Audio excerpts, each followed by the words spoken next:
கர்த்தரும் இரட்சகருமாகிய இயேசு கிறிஸ்துவின் நாமத்தினாலே உங்கள் ஒவ்வொருவரையும் நான் வாழ்த்துகிறேன்.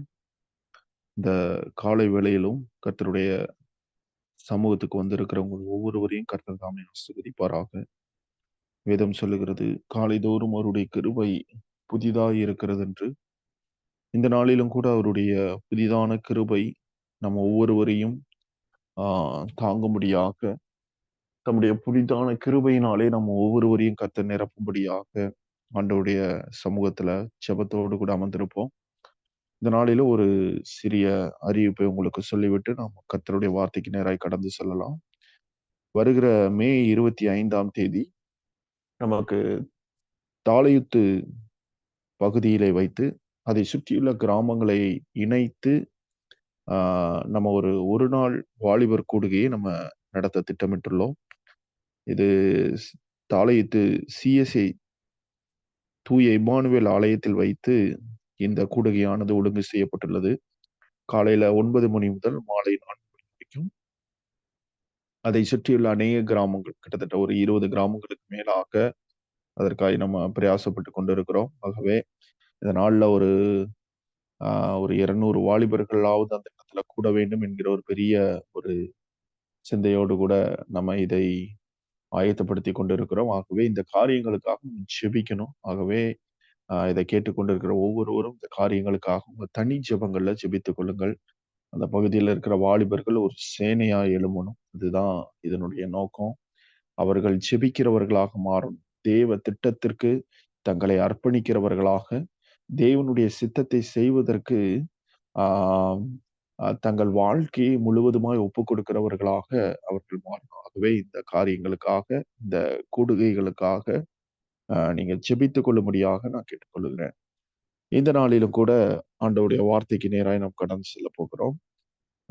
இந்த நாள் வார்த்தைக்கு ஆண்டவருடைய சமூகத்துல காத்திருந்த பொழுது 2 கொரிந்தியர் 1வது அதிகாரம் 20வது வசனம். 2 கொரிந்தியர் 1:20. எங்களால் தேவனுக்கு மகிமை உண்டாகும்படி தேவனுடைய வாக்குத்தத்தங்கள் எல்லாம் இயேசு கிறிஸ்துவுக்குள் ஆம் என்றும் அவருக்குள் ஆமேன் என்றும் இருக்கிறதே. மறுபடியும் வாசிக்கிறேன்.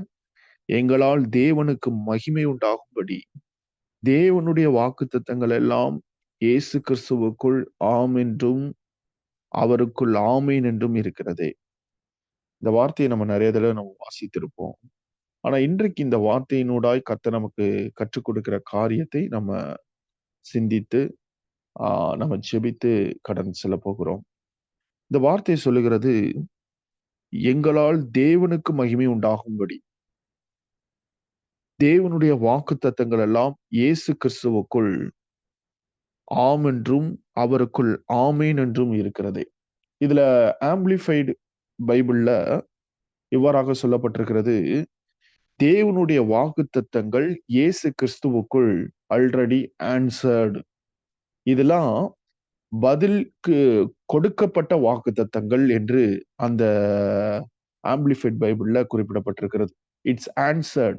இயேசு கிறிஸ்துவுக்குள் ஆம் என்றும், நம்ம தமிழ்ல ஆம் என்றும் நம்ம வாசிக்கிறோம்ல, இது அந்த ஆங்கில வேதாகமத்துல அழகாய் சொல்லப்பட்டிருக்கு. It's answered. நம்ம என்ன செய்யறோமா, அந்த வார்த்தையை சொல்லும்போது அவருக்குள் ஆமேன் என்றும் இருக்கிறதே, நம்ம ஆமேன் சொல்லி அதை சுதந்திரிக்கிறோம். அல்லேலூயா. எவ்வளவு அருமையான ஒரு வார்த்தை பாருங்க. கிறிஸ்து இயேசுவுக்குள் கொடுக்கப்பட்ட வாக்குத்தத்தங்கள், தேவன் நமக்கு ஒரு வார்த்தையை வாக்கு பண்ணும் பொழுது அது இயேசு கிறிஸ்துவுக்குள் ஆமேன், ஆம் என்று அவருக்குள் ஆமேன் என்றும் இருக்கிறதாம். அப்போ இயேசு கிறிஸ்துவுக்குள் இட்ஸ் ஆன்சர்ட். அந்த வாக்குத்தத்தங்கள் அது உறுதி செய்யப்பட்டது மாத்திரமல்ல, அந்த வாக்குத்தத்தங்களானது அதற்கு அது கொடுக்கப்பட்டதனுடைய அந்த நோக்கம் அல்லது அந்த வாக்குத்தத்தங்கள் நிறைவேறும் என்று சொல்லப்பட்ட அந்த காரியம் நிறைவேறிற்று அப்படின்ட்டு சொல்லப்படுது. It's answered. இது எப்போ நிறைவேறும், எப்போ அப்படின்னு சொல்லி இன்னும் அந்த வாக்குத்தத்தங்களுக்காக நாங்க காத்து கொண்டிருக்கிறோமே அப்படின்னு நம்ம நினைத்து கொண்டிருக்கலாம். ஆனா வேதம் சொல்லுகிறது இட்ஸ் ஆன்சர்ட். இன்னும் ஆண்டவர் பதில் தரலையே அந்த வாக்குத்தத்தம். It's answered. இன்னைக்கு ஆண்டவர் நமக்கு இதுல சில காரியங்களை வேதத்தின் வாயிலாக நமக்கு கற்றுக் கொடுக்க விரும்புகிறார். நீங்க பாத்தீங்கன்னா ஆதியாகமம் 12வது அதிகாரத்துல கர்த்தர் ஆபிரகாமை கர்த்தர் அழைக்கிறார். அவருடைய தேசத்திலிருந்து ஆண்டவர் சொல்றாரு, நான் காண்பிக்கும் தேசத்துக்கு நீ போ அப்படின்னு சொல்லி ஆண்டவர் சொல்றார். இந்த வார்த்தையை சொல்லும் பொழுது 12:1 கர்த்தர் ஆபிரகாமை நோக்கி, நீ உன் தேசத்தையும் உன் இனத்தையும் உன் தகப்பனுடைய வீட்டையும் விட்டு புறப்பட்டு நான் உனக்கு காண்பிக்கும் தேசத்துக்கு போ. நான் உன்னை பெரிய ஜாதியாக்கி உன்னை ஆசீர்வதித்து உன் பேரை பெருமைப்படுத்துவேன். நீ ஆசீர்வாதமாய் இருப்பாய். இந்த வார்த்தை வாக்குத்தத்தமாக ஆபிரகாமுக்கு கொடுக்கப்படுகிறது. நீங்க நல்லா கவனிச்சீங்கன்னா தெரியும். இந்த 2 கொரிந்தியர் 1:20 நீங்க வாசிச்சுட்டு இப்ப நான் சொன்ன அந்த வார்த்தையின் பிரகாரம் இந்த வார்த்தையை மறுபடியும் பாருங்க. நான் உன்னை பெரிய ஜாதியாக்கி உன்னை ஆசீர்வதித்து உன் பேரை பெருமைப்படுத்துவேன். நீ ஆசீர்வாதமாய் இருப்பாய். இந்த வார்த்தை தனிப்பட்ட ஒரு மனிதனை பார்த்து அவனுக்கு கொடுக்கப்படல. வேதம் சொல்லுகிறது, இது முத்திரையாக இயேசு கிறிஸ்துவுக்குள் ஆம் என்றும், இது ஆல்ரெடி ஆன்சர்ட். ஆண்டவர் ஒரு வார்த்தையை கொடுக்கும் பொழுது இட்ஸ் ஆன்சர்ட்.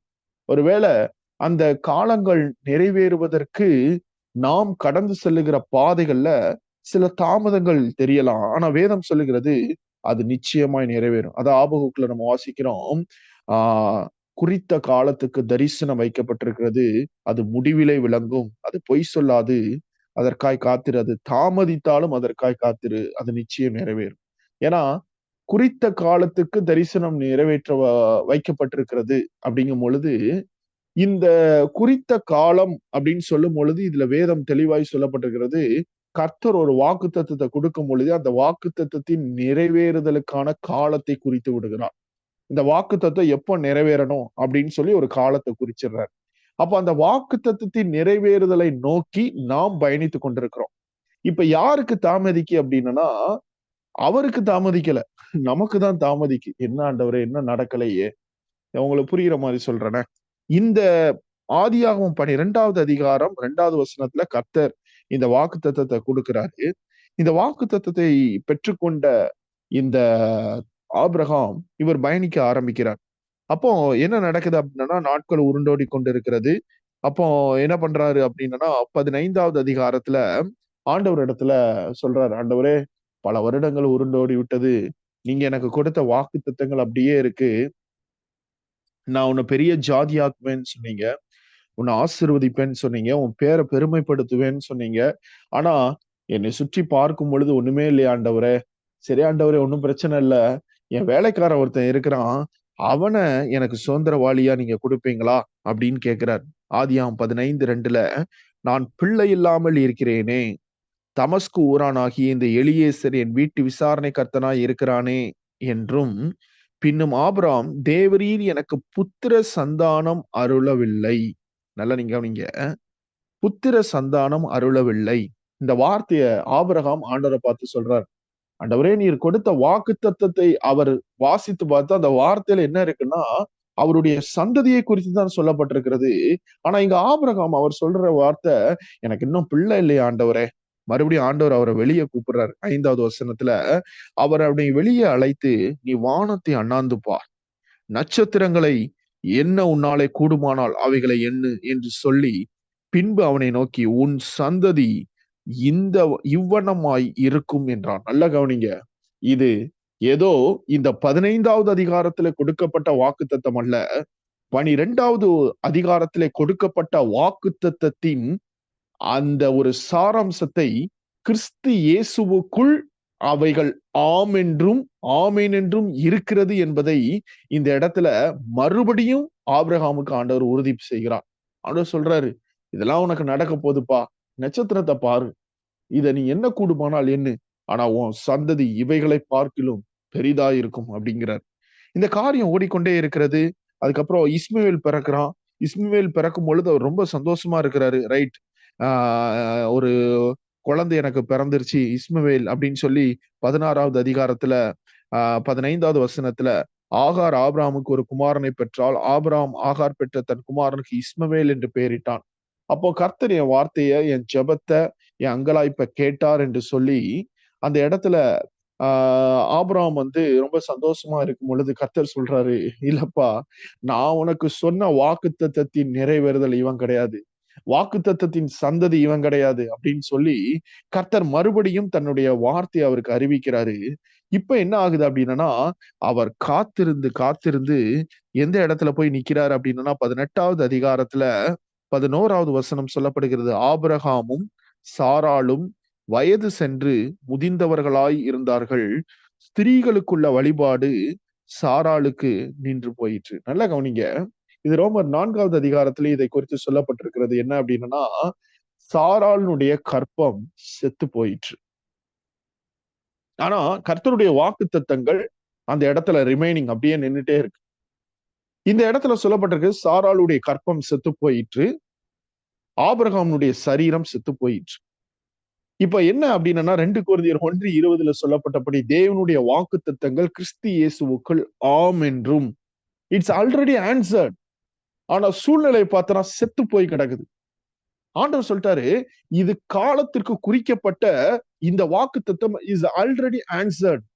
அப்ப இங்க என்ன நடக்குதுன்னு பாருங்க. இந்த செத்துப்போன கற்பமும் செத்துப்போன சரீரத்தோடு கூட பயணிக்கிற இவர்கள் பயணித்துக் கொண்டிருக்கிறார்கள். ஆனா வாக்குத்தத்தங்கள் ரிமைனிங் அப்படின்னு நின்னுட்டே இருக்கு. ஆதியாம் 21வது அதிகாரத்துல சொல்லப்பட்டிருக்கிறது. 2வது வசனம் வாசிக்கலாமா அந்த வார்த்தைய? ஆபிரகாம் முதிர் வயதாய் இருக்கையில் சாராள் கர்ப்பவதி ஆகி தேவன் குறித்திருந்த காலத்திலே, அத பாருங்க என்ன சொல்லப்பட்டிருக்கிறது? தேவன் குறித்திருந்த காலத்திலே அவனுக்கு ஒரு குமாரனை பெற்றாள். இதாங்க வார்த்தை, வாக்குத்தத்தம். இதான் இயேசு கிறிஸ்து இயேசுவுக்குள் ஆம் என்றும் ஆமென் என்றும் இருக்கிற கர்த்தருடைய வாக்குத்தத்தம். இந்த வார்த்தை நமக்கு கற்றுக் கொடுக்கிறது என்ன அப்படின்னா, ஆதியாகமம் 12வது அதிகாரத்துல ஆபிரகாமுக்கு கர்த்தர் இந்த வாக்குத்தத்தத்தை கொடுக்கும் பொழுதே அது கிறிஸ்து இயேசுவுக்குள் நிறைவேறிற்று. கிறிஸ்து இயேசுவுக்குள் நிறைவேறிற்று. இந்த வார்த்தையினுடைய அர்த்தம் அதுதான். இந்த நிறைவேறிற்று, இந்த வார்த்தை, இந்த வாக்குத்தத்தங்கள் நிறைவேறுதலுக்கான ஒரு இடத்துல வந்து நிற்குது. ஆனா இவர்கள் கடந்து செல்லுகிற பாதைகள் கடினமான பாதைகளா இருந்துச்சு. சில நேரங்கள்ல இந்த வாக்குத்தத்தத்தை நம்ப முடியாத அளவிற்கு அவர்களுடைய வாழ்க்கையில நீங்க பாத்தீங்க அப்படின்னா சில கடினமான சூழ்நிலைகள் வந்தது. சரீரம் செத்து போச்சு, சாராளுடைய கற்பம் செத்து போச்சு.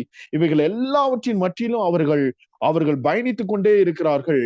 ஆனா இந்த வாக்குத்தத்தம் கர்த்தர் குறித்த அந்த காலத்துல, கர்த்தர் குறித்த அந்த நேரத்துல என்ன நடக்குது அப்படின்னா, தேவன் குறித்திருந்த காலத்தில் சாராள் அந்த கர்ப்பவதியாகி ஒரு குமாரனை பெற்றாள். அந்த வார்த்தையினுடைய நிறைவேறுதல் அதுதான். அந்த வார்த்தையை நீங்க பாத்தீங்க அப்படின்னா அந்த இடத்துல சொல்லப்பட்டிருக்குது, கிறிஸ்து இயேசுவுக்குள் இஸ் ஆல்ரெடி ஆன்சர்ட். டைம் பார் ஆயிட்டு, சரி ரைட்டு, வாக்குத்தத்தம் இருந்துச்சு, கர்த்தர் சொன்னாரு, ஆனா நிறைவேறல. பாப்போம், கர்த்தர் இன்னொரு வாக்குத்தத்தத்தை கொடுத்திருக்கிறார். இல்ல இல்ல, கர்த்தர் ஒரு வாக்குத்தத்தத்தை உண்மையிலே நீங்க அவர் கரத்துல இருந்து ஒரு வாக்குத்தத்தத்தை பெற்றிருக்கிறீங்க. அவர் உங்களுக்கு இத செய்வேன்னு ஒரு காரியத்தை ஆண்டவர் சொல்றாரு அப்படின்னா நல்லா புரிஞ்சுக்கோங்க. அந்த வார்த்தை ஆல்ரெடி ஆன்சர்ட் இன் கிரைஸ்ட். அது கிறிஸ்து இயேசுவுக்குள் அது ஏற்கனவே அதற்கான பதில் கொடுக்கப்பட்டு விட்டது.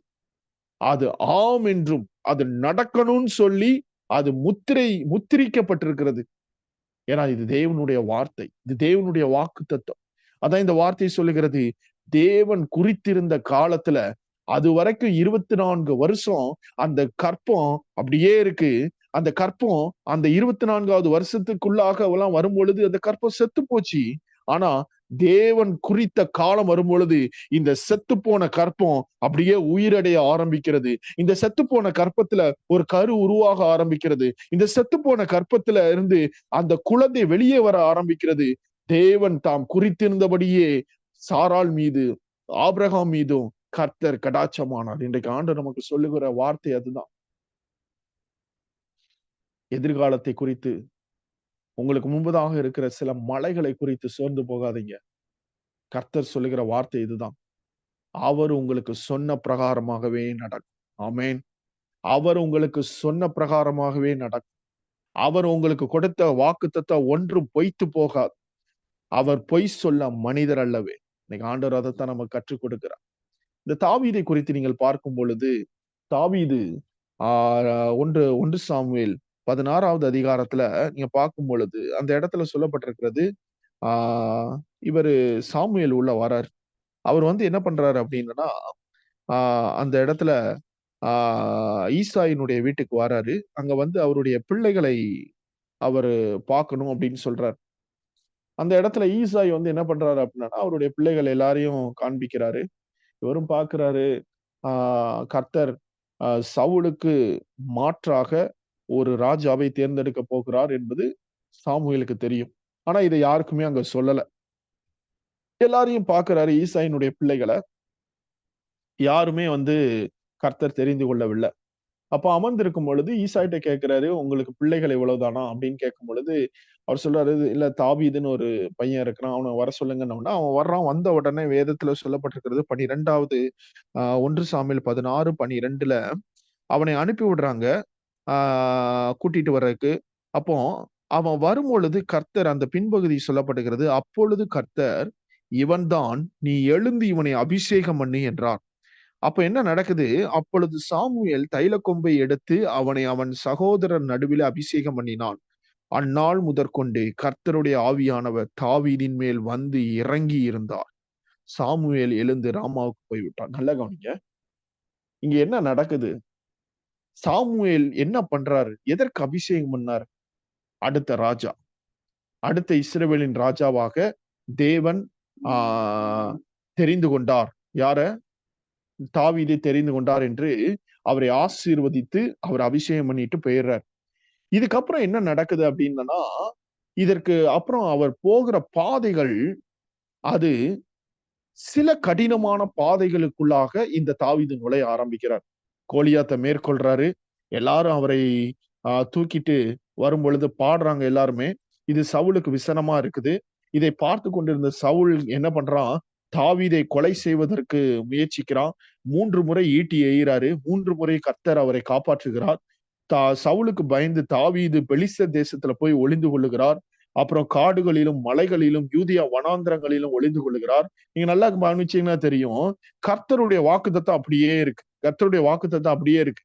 ஓடுகிறார், ஓடுகிறார், ஓடுகிறார். அந்த நேரத்துல யோனத்தானை சந்திக்கும் பொழுது யோனத்தான்ட்ட புலம்ப ஆரம்பிக்கிறார். நான் என்ன செஞ்சேன்? நான் என்ன தப்பு செஞ்சேன்? ஏன் உங்க அப்பா என்னை இவ்வளவு இதா அவர் தேடிட்டு இருக்கிறாரு?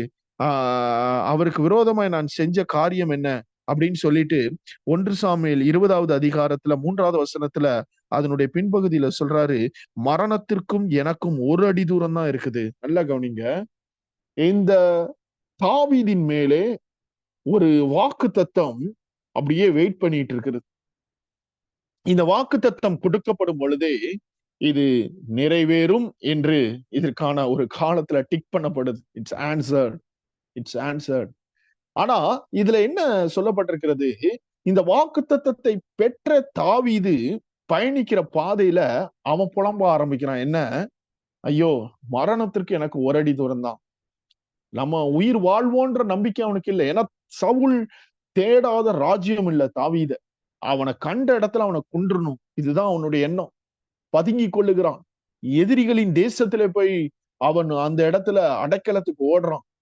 நீங்க வேதத்துல வாசித்தீங்கன்னா தெரியும், ஒரு இடத்துல தாவீது தன்னுடைய பெற்றோர்களுக்கும் பாதுகாப்பு இல்லைன்னு சொல்லி தாவீது ஈசாயும் அவனுடைய மனைவியையும் தாவீதனுடைய அம்மாவையும் அவர் கூட்டிக் கொண்டு பெலிஸ்த தேசத்துல போய் ஒளித்து வைக்கிறார் சவுலுக்கு பயந்து. இப்படி ஓடிக்கொண்டிருக்கிறார். தப்பி பிழைப்போம் அப்படிங்கிற ஒரு நம்பிக்கை அவருக்குள்ள சுத்தமா இல்லை. ஆனாலும் வாக்கு தத்தம் அந்த இடத்துல காத்து கொண்டிருக்கிறது. வாக்கு தத்தம் காத்திருக்கிறது. ஒரு நாள் வந்தது. இந்த சவுல் பெலிஸ்தருக்கு விரோதமான யுத்தத்தில் அவர் மரித்து போனார். கர்த்தர் தாவீதுக்கு சொன்ன பிரகாரமாகவே தாவீதை அபிஷேகம் பண்ணி தாவீதின் மேல கர்த்தர் அவர் மேல கொடுத்த வாக்கு தத்தத்தின் அந்த காரியத்தின் கர்த்தர் சவுலின் மரணத்திற்கு பின்பதாக கர்த்தர் நிறைவேற்றி சமஸ்த இஸ்ரவேல் அனைத்திற்கும் தாவீதை ராஜாவாக உயர்த்துகிறார். இந்த நேரத்துல கர்த்தர் நமக்கு சொல்லுகிற காரியம் அதுதாங்க. நீங்க ஆபிரகாம பார்த்தாலும் அவரும் சொல்றாரு, எனக்கு பிள்ளை இல்லையேங்கிறார். அப்ப ஆண்டவர் வெளியில கூட்டு வந்து, பா நீ வானத்தை பாரு, அந்த நட்சத்திரங்களை பாரு, அத என்ன கூடுமானா என்ன, உன் சந்ததி இப்படிதான் இருக்குங்கிறார். தாவீத பார்க்கும் பொழுது ஆண்டவர் அபிஷேகிச்சிட்டாரு. ஆண்டவரே, நீ என்ன ராஜாவாக இருக்க நீங்க அபிஷேகம் பண்ணீங்க, ஆனா நான் என் உயிரை காப்பாத்த முடியுமான்னு தெரியலையே. மரணத்திற்கும் எனக்கு ஒரு அடிதான் இருக்கு. யார் என்னை எப்போ வந்து கொல்லுவாங்கன்னு எனக்கு தெரியலையேன்னு நினைத்து கொண்டிருந்தாரு. கர்த்தர், இல்லப்பா, இனிமேதான் உன்னுடைய அரசாங்கம் தொடங்க போகிறது. இனிமேதான் உன்னுடைய ராஜ்யபாரம் நிலைநிற்க போகிறது. இதோ வருகிற இனி சவுல் மரணத்திற்கு பின்பதாக 40 வருடம் இந்த இஸ்ரவேலை நீ ஆட்சி செய்வாய். கர்த்தர் வாக்குரைத்தபடியே கர்த்தர் தாவீதை அந்த சிங்காசனத்துல அமர வைக்கிறார். நீங்க பாத்தீங்கன்னா, நம்ம யாராலும் கையில எப்படியா மறித்து போவோம்னு நினைச்சா, ஆனா தாவீது இயற்கையாக தேவனுடைய ராஜ்யத்திற்குள்ளாக அவர் கடந்து செல்கிறத நீங்க பார்க்க முடியும். இன்னைக்கு கர்த்தர் நம்ம கூட பேசுகிற காரியம் அதுதான். தேவனுடைய வாக்கு தத்தங்கள் கிறிஸ்து இயேசுவுக்குள்ளாக ஆம் என்றும் அவருக்குள் ஆமீன் என்றும் இருக்கிறது. வார்த்தையை பிடிச்சுக்கோங்க. சூழ்நிலையை பார்க்காதீங்க. வார்த்தையை அறிக்கை செய்யுங்க. சூழ்நிலையை பார்க்காதீங்க. அந்த வார்த்தை, கொடுத்த வார்த்தை கிறிஸ்து இயேசுவுக்குள் ஆம் என்றும். இன்னைக்கு ஆண்டவர் அதைத்தான் நம்ம கற்றுக் கொடுத்து, இட்ஸ் ஆன்சர்டு.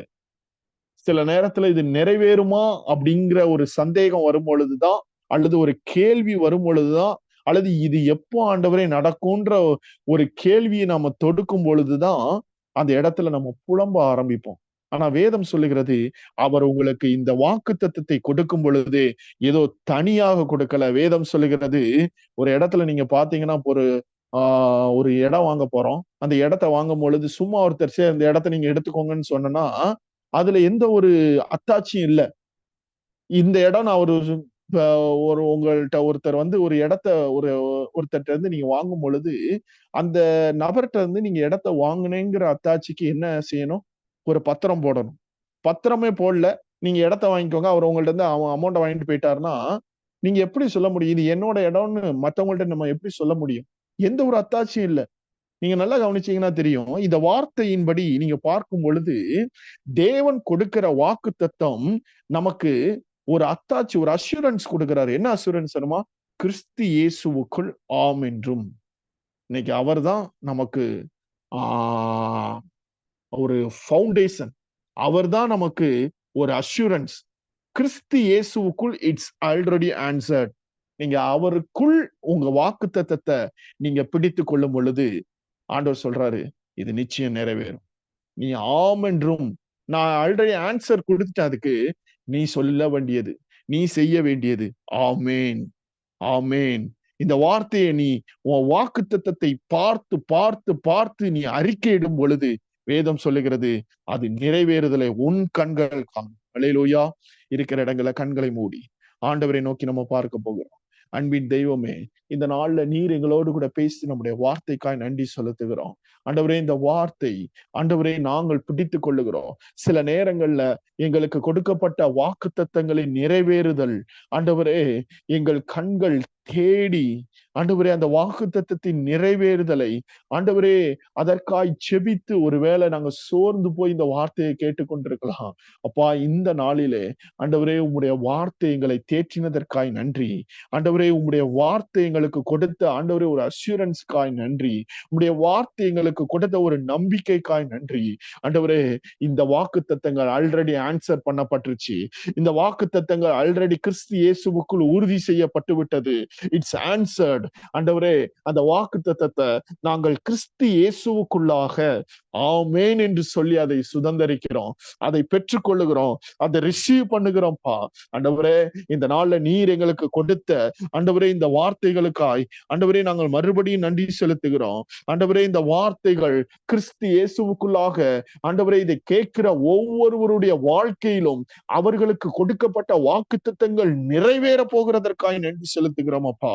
அந்த நிறைவேறுதலை அந்நிய கண்கள் அல்ல, அவர்கள் சொந்த கண்களை காண போகிறதற்காய் நன்றி. ஆண்டவரே, உம்முடைய கரத்துல ஒவ்வொருவரையும் ஒப்பு கொடுக்கிறப்பா. நீங்க பொறுப்படுத்திக் கொள்ளுங்க, வழி நடத்துங்க.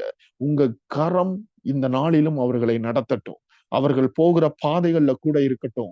இந்த நாளுக்குரிய ஆண்டவரே அவர்களுடைய செடில்ல கர்த்தருடைய கரம் அவர்களோடு கூட இருந்து அவர்கள் பயணிக்கட்டும். நீரே வழி நடத்துங்க, ஆசீர்வதிங்க. இயேசு கிறிஸ்துவின் மூலம் ஜெபிக்கிறோம் ஜீவனுள்ள நல்ல பிதாவே, ஆமேன். என் ஆத்துமாவே கர்த்தரை ஸ்தோத்திரி, என் முழு உள்ளமேர் பரிசுத்த நாமத்தை ஸ்தோத்திரி. என் ஆத்துமாவே கர்த்தரை ஸ்தோத்திரி, கர்த்தர் செய்த சகல உபகாரங்களையும் என்றைக்கு மறவாதே. ஆமேன். God bless you.